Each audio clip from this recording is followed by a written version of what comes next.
voy a iniciar compartiendo mi presentación y aprovecho para extenderles un agradecimiento a todo el equipo que ha estado en esta jornada desde ayer. Ha sido muy interesante las charlas de hoy en la mañana, me han dejado bastante emocionado, me han inyectado bastante información, bastante dinamismo. Creo que ha sido de mucho beneficio toda esta jornada, tanto la de ayer como la de hoy. Como mencionaba, mi nombre es Miguel Morales, soy el director del área de educación digital en la Universidad Galileo, co-chair de esta conferencia, donde en algún momento pensamos con Rocael poder compartir a la comunidad académica las diferentes perspectivas de diferentes universidades y de esa forma dar un aporte y dar un granito de arena al tema de la educación nacional en Guatemala. Como ustedes saben, el tema de educación digital, pues hoy por hoy es un tema bastante fuerte, de bastante interés, donde nos hemos involucrado de lleno a poder aportar primero a nuestros docentes en la Universidad Galileo y luego hacia la comunidad académica de Guatemala y del mundo como tal, y es por eso que organizamos este tipo de eventos. El día de hoy les voy a presentar la importancia de la evaluación. Creo que hemos hablado durante ayer y hoy, lo estuvimos también hablando en el panel, la importancia de la evaluación, y les voy a mostrar el día de hoy algunos elementos desde mi perspectiva importantes y que puede ser que hayamos dejado de último la evaluación, siendo tal vez el factor más importante del proceso de enseñanza-aprendizaje. Les voy a compartir entonces los retos y oportunidades de la evaluación en tiempo de COVID.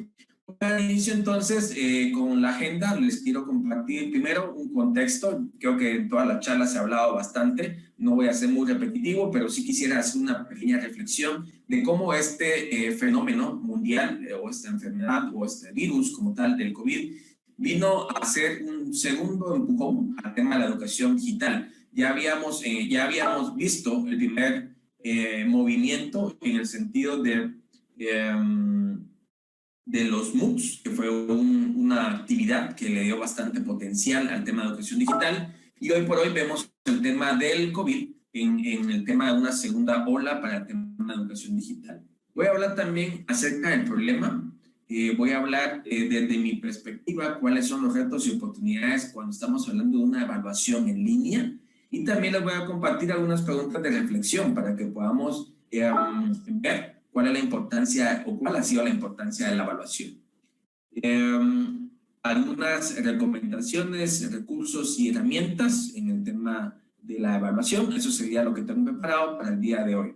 Bueno, vamos a iniciar con el tema del contexto. Para hablar del contexto, me gusta siempre iniciar con esta frase de Mario Benedetti, que dice: cuando creíamos que teníamos todas las respuestas, de pronto cambiaron todas las preguntas.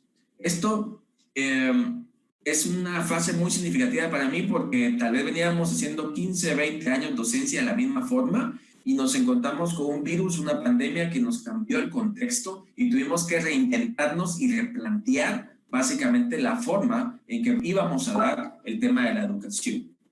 Aquí les dejo una imagen, en la imagen como ustedes pueden ver, aquí tengo una imagen del año 1949 aproximadamente, de un salón de 1979 y del salón de clases de 2019. Como ustedes pueden observar ahí, tenemos tres imágenes diferentes, en tres momentos diferentes. Ustedes ven aquí del lado izquierdo un modelo donde teníamos la entidad autoritaria de un profesor que emite información y comunica, y un grupo de estudiantes que recibe la información y está atento a ver qué está dando el profesor como clase, ¿no? Ese modelo ha sido repetitivo a lo largo del tiempo. Normalmente se agrupan los salones de clase, están agrupados, por ejemplo, por edad, por niveles, y todos recibiendo la misma información, y donde el modelo gira alrededor del docente. Eso era lo que teníamos en el tema de la educación en general, no solamente la educación superior, pero eso era antes del COVID. Y ahora con el tema del COVID, como lo hemos visto, bueno, aquí hay un punto importante de resaltar. El modelo de estructura está dado por siglo XVIII, el profesorado del siglo XX, aunque se ha estado actualizando, pero tenemos estudiantes del siglo XXI, y esto es importante entender de cómo ahora los estudiantes que están ingresando a la universidad son diferentes a los que teníamos antes, hace 5, 10, 15 años, y todo eso ha cambiado el entorno, no solamente en la forma que estamos dando la clase, sino lo que está pidiendo los estudiantes de cómo querer aprender. Como les decía, pasamos de este modelo que teníamos y a través de la pandemia vino un 14 de marzo más o menos en Guatemala a nivel de primer caso y se cerraron todas las universidades. Hay un sitio de la UNESCO, más o menos el 15 de abril ya teníamos más del 95-94% de todas las clases o todos los institutos o de educación a nivel mundial se habían cerrado por el tema de la pandemia. La pandemia vino de tener clases llenas en los salones de clase, vino a cambiar ese escenario y ahora nos encontramos dando clases a través de una camarita y con los estudiantes del otro lado de la computadora. Eso ha sido, obviamente, como lo manejó también Manuel y también lo platicaba BJ en la mañana, esto ha sido bastante estresante o fuerte al tema de los docentes, que veníamos de una clase presencial, llamémoslo así de una forma cómoda, en nuestro ambiente de trabajo y todo el contexto o todo el entorno nos cambió y nos modificó todo esto, ¿no? Por lo tanto, este escenario ya no es el mismo y nos enfrentamos con nuevos retos y nuevos desafíos. ¿Cómo sucedió? ¿Cómo pasamos de un modelo presencial a uno digital? Obviamente ya estamos tal vez desde marzo, 6 meses después, haciendo reflexiones de cómo esto sucedió. Sin embargo, antes, en ese momento, fueron de 24 a 48 horas que tomamos decisiones y empezamos a identificar qué deberíamos de hacer en nuestra institución o a nivel mundial en el tema de educación. Pero quiero enseñarles en esta imagen un historial, una línea de tiempo de qué fue lo que sucedió y cómo fue evolucionando el tema presencial a lo digital. Si se recuerdan, al inicio de la pandemia tuvimos que contar y darnos cuenta que ya no podíamos ir a nuestros salones de clase. Por lo tanto, las universidades empezaron a capacitar a recursos humanos, a los docentes con diferentes talleres, con diferentes materiales de apoyo para que pudieran tener la continuidad académica. Los docentes se dieron cuenta que tenían la plataforma desde hace mucho tiempo y no la habían aprovechado al máximo y empezaron a revisar los materiales de apoyo y empezaron a visualizar la plataforma para poder hacer el máximo provecho, ¿no? Luego nos dimos cuenta que el contexto había cambiado, que ya no podíamos usar pizarrón y marcadores, que ya no podíamos usar nuestras hojas de trabajo o materiales de apoyo que ya teníamos elaborado y nos dimos cuenta que teníamos que cambiar nuestras estrategias porque pasábamos de un modelo sincrónico a un modelo asincrónico porque también se puede tener no solamente videoconferencias, sino que también videos, se puede tener audios, etc. Nos dimos cuenta que era necesario adaptar o buscar nuevas estrategias para poder desarrollar nuestra labor docente. También pudimos observar que teníamos que encontrar alguna forma de rediseñar esta estrategia y de poder encontrar en herramientas de la web o del internet un recurso de apoyo para dinamizar este proceso de aprendizaje. Entonces nos dimos cuenta que primero nos teníamos que capacitar, segundo que los materiales que ya teníamos antes de forma presencial ya no se podían reutilizar en forma virtual y empezamos a encontrar herramientas que nos podían apoyar en este proceso de aprendizaje.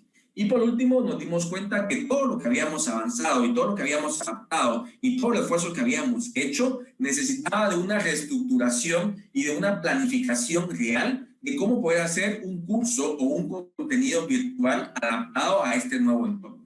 Veníamos de la clase presencial, hicimos varias adecuaciones y adaptaciones y pudimos dar la continuidad académica, pero nos dimos cuenta que teníamos que hacer un segundo esfuerzo más para poder llevar a cabo una planeación correcta en el tema del curso virtual. Por lo tanto, hicimos un diseño adecuado a este tema.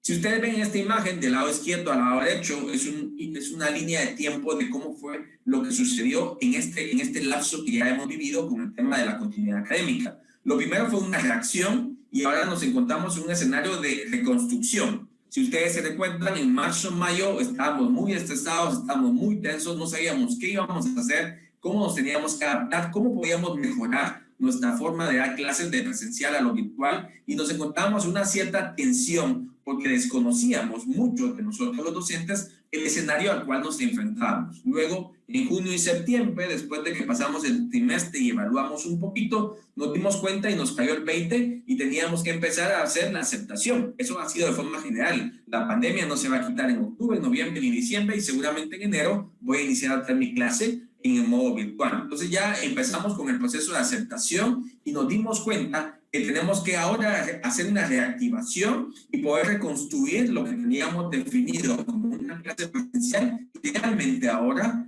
diseñar contenido para un escenario virtual. Y para mí eso sería la transformación del próximo año, como hemos hablado en las últimas charlas del día de hoy, el reimaginar la educación, como decía Vijay, el poder reconstruir nuevos escenarios es lo que nos vamos a afrontar. Tengan la certeza que todos los docentes, este es un parteaguas y ya no vamos a conocer la educación como la conocíamos anteriormente. Esto es un proceso de aceleración. Siempre menciono que empezamos la pandemia en marzo de este año y tal vez la finalizamos, no sé, junio, julio del otro año, no sé, cuando se haga la vacuna, pero ese lapso de tiempo fue un momento de incubación, le llamo yo, del docente, y cuando salgamos de ese proceso vamos a salir como que estuviéramos 10 o 15 años más adelantados porque tenemos que adaptarnos a este nuevo escenario. Ahora bien, les quiero hablar un poquito del problema. Si ustedes se dan cuenta, en el proceso de las etapas, desde mi perspectiva, lo último que vimos y nos dimos cuenta fue ya pasamos de la presencial a la virtual, ya sé usar Zoom, ahora ya sé usar Kahoot, y entonces ya voy a empezar a meter un poco de Mentimeter para hacer mis clases interactivas, ya sé que hay en la Zoom una opción de breakout rooms y entonces ya puedo hacer grupos. Todo ese proceso ya lo vivimos, pero de último dejamos, bueno, y mañana tengo examen, la otra semana tengo examen, ¿cómo voy a evaluar? Ya sé, vamos a tomar mi examen típico, que estamos muy acostumbrados a hacer un examen de 20 preguntas de opción múltiple, lo paso de papel a digital y luego ya, se acaba el proceso de evaluación. Y la evaluación, desde mi punto de vista, es mucho más que eso y tenemos que hacer una revisión holística y más integral de qué debemos de hacer en el tema de la evaluación. Por lo tanto, les quiero compartir desde mi punto de vista la dimensión real del proceso de aprendizaje. Si se recuerdan esa imagen, la extrañamos bastante, seguramente todos los que nos dedicamos al tema de docencia, donde teníamos que readecuar nuestro salón de clase para hacer el examen, una fila de por medio, espacio de por medio, todos los chicos viendo hacia el frente y yo supervisando la evaluación. Esto no cambia mucho en el tema virtual. Lo primero que hicimos fue tomar el quiz que era en papel, lo pasamos a digital, lo automatizamos y nos dimos cuenta que la tecnología nos podía apoyar en el sentido de poder facilitar el proceso de evaluación. Sin embargo, hay cosas que no han cambiado. Si se recuerdan en el lado izquierdo en la fotografía, esta imagen me recuerda siempre a mis profesores cuando estaba en la universidad. Teníamos un profesor policía que estaba en la puerta del salón, primero pidiéndome la identificación del usuario para ver si era yo, pasaba el examen, después me pedían la constancia y luego él se mantenía durante el examen atento a que no hiciéramos ningún tipo de copia. En el tema virtual no cambiaba mucho. Ahora le pedimos desde Zoom, por favor chicos, abran todas sus cámaras, los quiero ver y quiero ver que estén haciendo su examen. Entonces ese escenario no ha cambiado mucho. Estamos hablando que el proceso de evaluación hemos adaptado desde un primer escalón o una primera etapa, no estoy diciendo que todos, pero una primera etapa, la más sencilla, es de lo físico, papel, a lo digital, un examen en línea de opción múltiple autocalificado. Cuando hablamos de evaluación es importante reconocer que es el reflejo de los conocimientos y habilidades y competencias que los estudiantes desarrollen. A veces confundimos evaluar con examinar y es diferente el proceso. Cuando hablamos de evaluar deberíamos no solamente pensar en exámenes.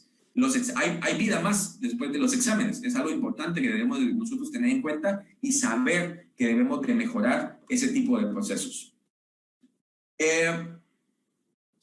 También es importante reconocer que hay diferentes tipos de evaluación. Está la evaluación diagnóstica, formativa y sumativa. La diagnóstica nos puede indicar en este momento cuál es el conocimiento del estudiante y cómo está antes de poder iniciar el curso. La formativa me permite y da un espacio para que el estudiante pueda practicar y entender y saber en qué debe mejorar y cómo puede hacerlo.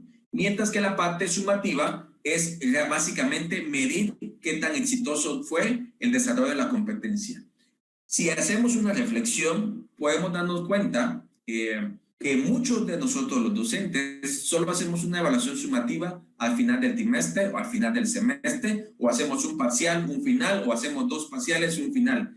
y muchas veces no manejamos pruebas de diagnóstico formativa. Y desde mi punto de vista, también es un problema en el concepto del proceso de evaluación, porque lo que hacíamos de forma presencial lo estamos repitiendo de forma virtual. Y para mí una evaluación sumativa es como decir una autopsia, una cirugía a cuerpo abierto, y en ese momento cuando me hacen la evaluación yo solamente le doy el resultado y es bueno, ya sé de qué se murió, ya sé qué le pasó, esto fue lo que falló, pero ya no le da tiempo al estudiante de poder replantearse y realmente aprender, sino que solamente se quedó con su nota y si perdió vuelve a estudiar todo el curso y si ganó pasa al siguiente curso. Es algo que tenemos que reflexionar en cómo estamos haciendo el proceso. Hace algunos meses, bueno, he hecho esta presentación muchas veces con otros webinars y he hecho esta misma pregunta. El día de hoy no la voy a hacer, sino que les voy a compartir los últimos datos de esta última encuesta que hice con webinars de unas 1,500 personas. Les pregunté cómo han evaluado sus cursos durante la pandemia y si se dan cuenta les di varias opciones y entre las opciones más seleccionadas por los docentes, número 1, por medio de un examen de opción múltiple. Esa es la típica forma en que estamos evaluando el proceso de aprendizaje de un estudiante, un test de 20 preguntas de opción múltiple. Hay otras dos variantes, la presentación el desarrollo de proyectos, que es algo muy importante, el poder hacer proyectos, pero también hay que vincular la tecnología en ese proceso. ¿Cómo estamos pidiendo al estudiante que haga esos proyectos? Y un tercer punto, la presentación de videos. Estamos ahora pidiéndole al estudiante que presente durante la sesión de Zoom o que haga videos cortos, ya sea en Instagram, en Facebook, en el mismo TikTok, y que los puedan compartir con la comunidad y de esa forma nosotros poder evaluar si realmente aprendió. También tenemos los exámenes orales, donde le pedimos que se conecte al estudiante en Zoom y le hacemos una serie de preguntas y nosotros estamos viendo en que el estudiante esté respondiendo. Si se dan cuenta, algunos elementos de menor valor, herramientas de proctoring, pocas universidades o pocos docentes están utilizando herramientas de proctoring, y también un elemento de bajo nivel al momento de hacer esta pregunta es utilizar estrategias didácticas digitales. Por ejemplo, la WebQuest, que es una estrategia muy buena para poder hacer una evaluación diferente, los portafolios digitales, ese tipo de estrategias didácticas digitales no siempre se están utilizando en el proceso de formación de nuestros estudiantes.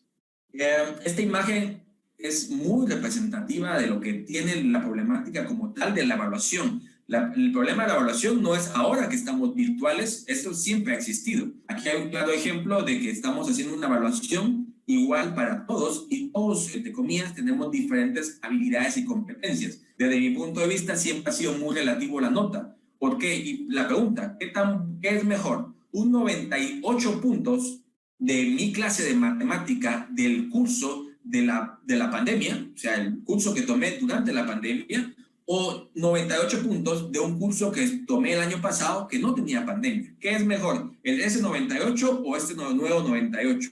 Es algo que tenemos que replantear desde la perspectiva que la modalidad no dicta qué bien estamos haciendo nuestro proceso de evaluación. Son dos cosas diferentes, pero sí es importante resaltar que muchas veces nosotros estamos haciendo de una forma incorrecta el proceso de evaluación en nuestros estudiantes. Ahora bien, ¿qué problemáticas tenemos cuando estamos haciendo exámenes en línea?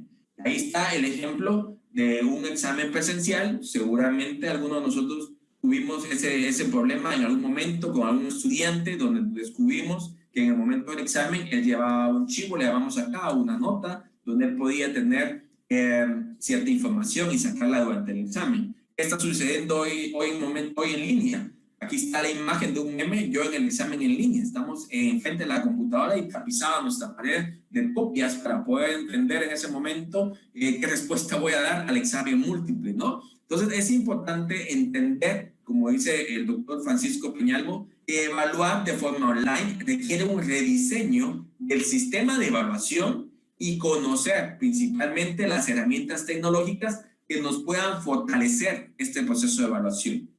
Bien, les quiero dar unos ejemplos. No quiero ser tan dramático, pero sí quiero hacer la reflexión. La reflexión es la siguiente. Nuestra expectativa es que cuando hacemos un examen virtual de 20 preguntas de opción múltiple, el estudiante está, después de 10 días de estudiar, concentrado frente a su computadora, dispuesto a tener 2 horas para estar concentrado en hacer su examen. Esa es nuestra expectativa, pero la realidad es otra y es la que les quiero comentar en este slide. Hay una herramienta que les quiero compartir ahí que se llama Photomat y otra herramienta de Google que se llama Socrative. Son herramientas que le permiten al estudiante tomar una foto de una ecuación y después dar la solución. Yo les pongo un ejemplo para que vean que también aprendo de TikTok. Aquí les voy a dar un video de TikTok de cómo un estudiante está compartiendo y se han vuelto virales, se han vuelto sobre todo bastante dinámicos.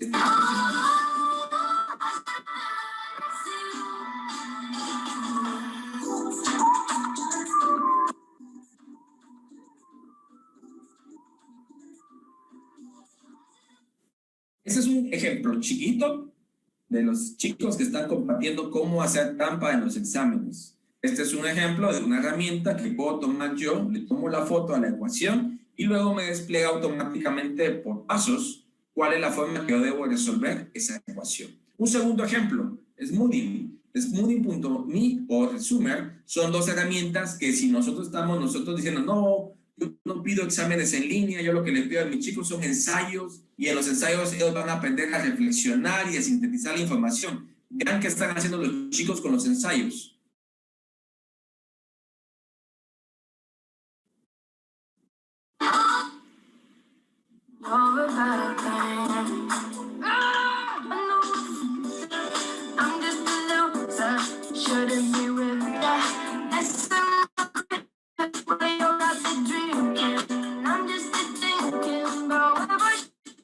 Bueno, ahí está un ejemplo de cómo hacen los ensayos o cómo se puede hacer los ensayos. Estas herramientas le pueden compartir el amigo la tarea, pueden copiar el texto, pegarlo y automáticamente la herramienta le reescribe el documento y cuando ustedes quieran comparar la tarea de los dos estudiantes van a ser diferentes porque no tienen lo mismo.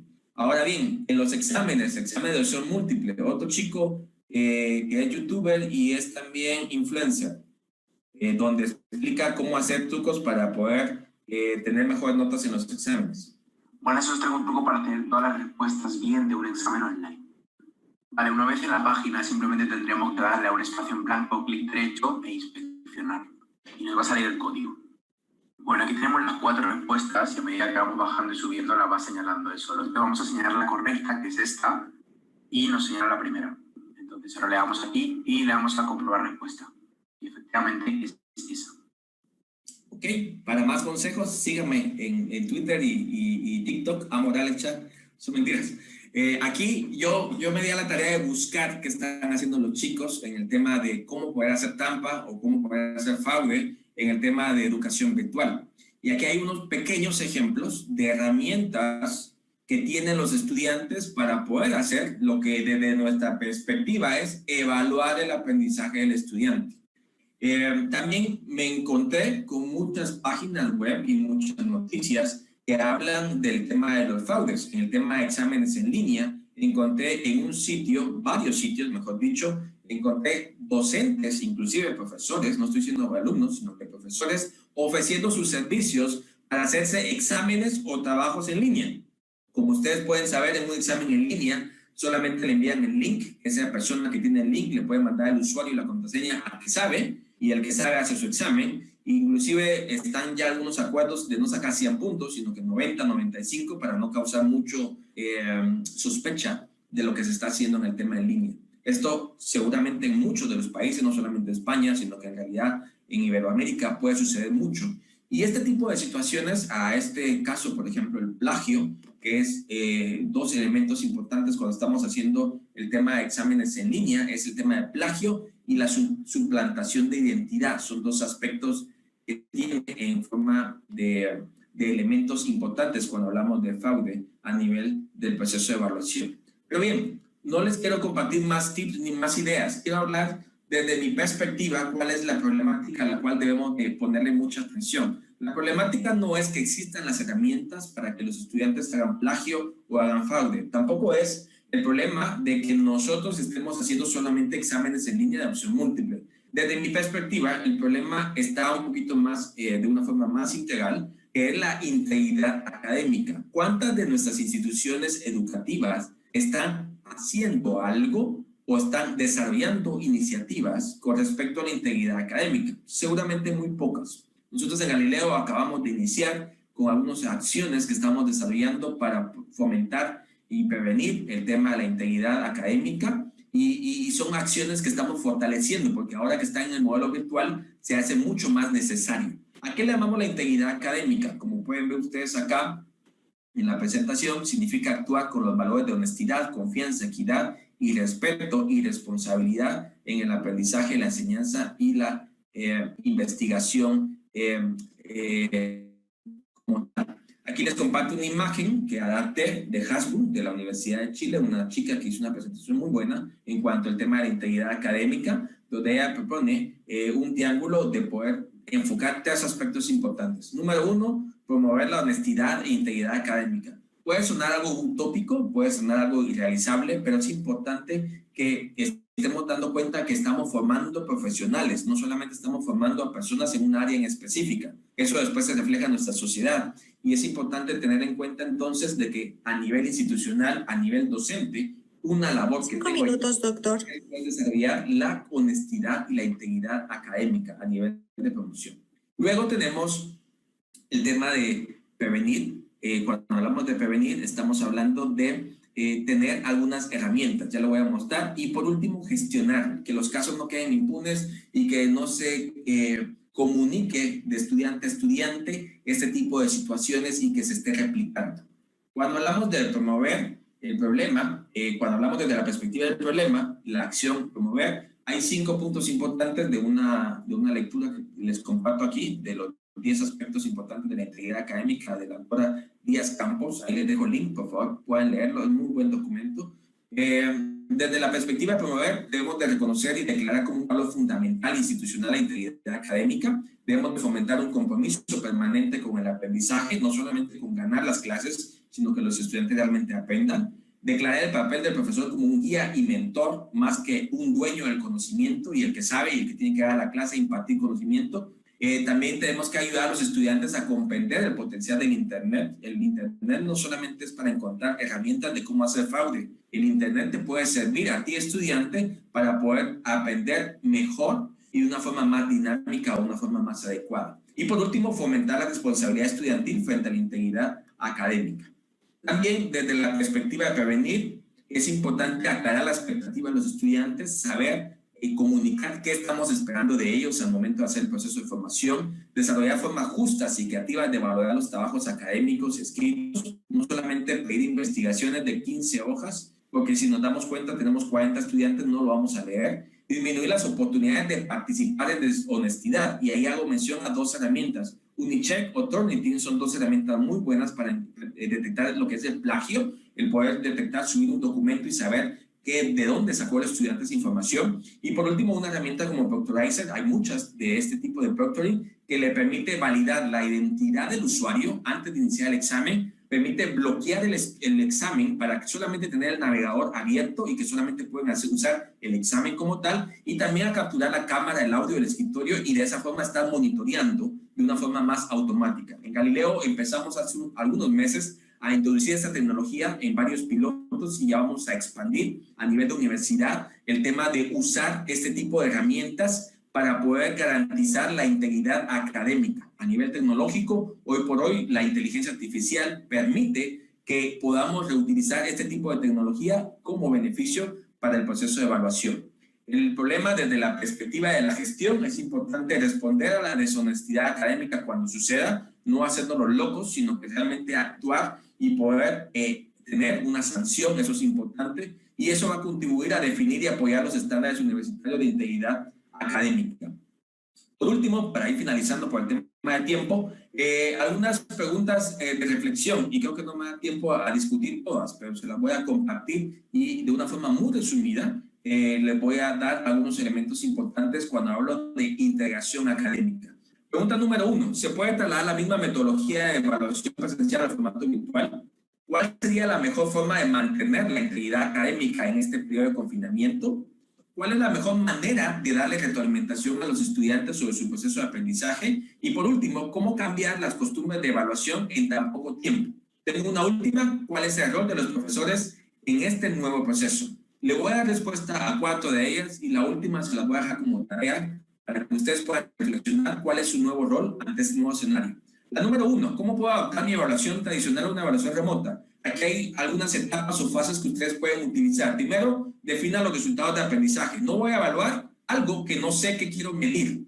¿Qué vamos a enseñar? Luego, ¿cómo lo vamos a evaluar? Después, ¿con qué recursos vamos a realizar la evaluación? Para luego, ¿cuáles serán los criterios que voy a evaluar? Y por último, lo más importante del proceso de evaluación es darle retroalimentación al estudiante y que sepa realmente en qué falló y qué aspectos puede mejorar.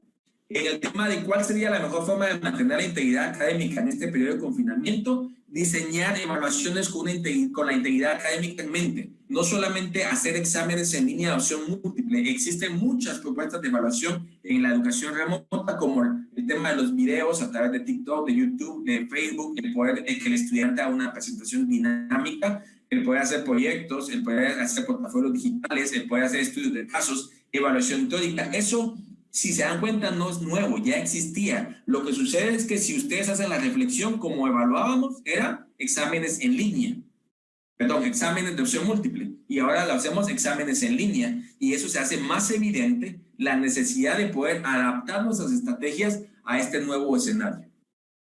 Es importante dentro de ese concepto poder hacer rúbricas de evaluación. Las rúbricas de evaluación le van a permitir al estudiante saber qué están evaluando, cómo lo están evaluando y en qué aspecto poner énfasis al momento de hacer la tarea o la asignación. ¿Cuál es la mejor manera de darle retroalimentación a los estudiantes sobre su proceso de aprendizaje? Una forma es utilizando herramientas web 2.0 que permitan al estudiante interactuar con ellas y de esa forma tener una retroalimentación inmediata en el momento que estemos haciendo las actividades. Aquí les dejo una imagen con varias de estas herramientas como Kahoot, Mentimeter, Jamboard, H5P, es muy buena para hacer este tipo de actividades o recursos. ¿Cómo cambiar las costumbres de evaluación en tan poco tiempo? Aquí les doy una serie de tips de una forma muy rápida. Nuevos ambientes de aprendizaje. Lo hablaba hoy BJ de crear nuevos ecosistemas, le llama él, o entornos, ¿no? Entonces yo hablo de nuevos ambientes de aprendizaje. Hoy por hoy la realidad virtual le permite a uno tener simuladores o estar en una realidad remota de poder tener un laboratorio de química, de física, en la parte electrónica tenemos simuladores. Ahí tenemos nuevos ambientes de aprendizaje que podemos introducir y deshacer el examen de opción múltiple y generar espacios de práctica para los estudiantes. ¿Cómo cambiar con nuevas rutas de aprendizaje? También es una forma de cambiar la evaluación en tan poco tiempo, porque eso tiene que ser ya. Y eso sucede hoy en día en el tema de los MOOC. Estamos acostumbrados ahora con los créditos académicos. Los microcréditos en Coursera, en edX, en Udacity, son una forma de poder medir de diferente manera el conocimiento del estudiante. Y por último, como le decía DJ, ¿cómo podemos cambiar esto? Reimaginando la educación. El modelo Blended Learning es algo que ya está sucediendo o se tiene la expectativa, lo habló en su presentación y explicó abundantemente cómo iba a ser esa transición y cómo iba a disminuir lo que hoy es online y se iba a estabilizar el tema de una educación Blended Learning. Y por último, el tema de un aprendizaje adaptativo. Aquí es algo que en Galileo estamos empezando a desarrollar algunos cursos de matemática para poder tener un aprendizaje adaptativo y que se adapte al estilo de aprendizaje del estudiante y al proceso que lleva en cuanto al desarrollo de conocimiento a través de un currículum modular, a través de actividades de aprendizaje y a través de exámenes adaptativos continuos, no solamente al final del semestre, ni parcial ni segundo parcial, sino continuos, todas las semanas, evaluaciones continuas.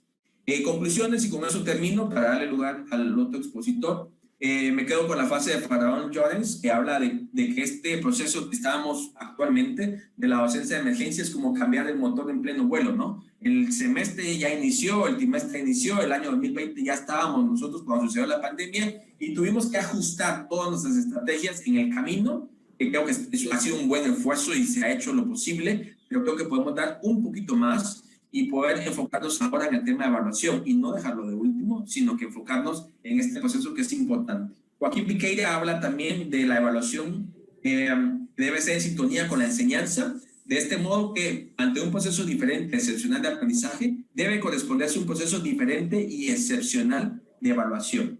Les comparto dos guías. La del lado izquierdo es de las universidades públicas de Castilla y León. Si ustedes toman una foto, en esa foto le van a enviar a ese listado de guías que ustedes pueden ver Y también las guías de buenas prácticas para el diseño de evaluaciones remotas, que ahí también les va seguramente a hablar un poquito más Oscar, de la Universidad de Chile. Son dos muy buenas guías que ustedes pueden vincularse y revisarlas para que puedan tener un poquito más de información. Les comparto referencias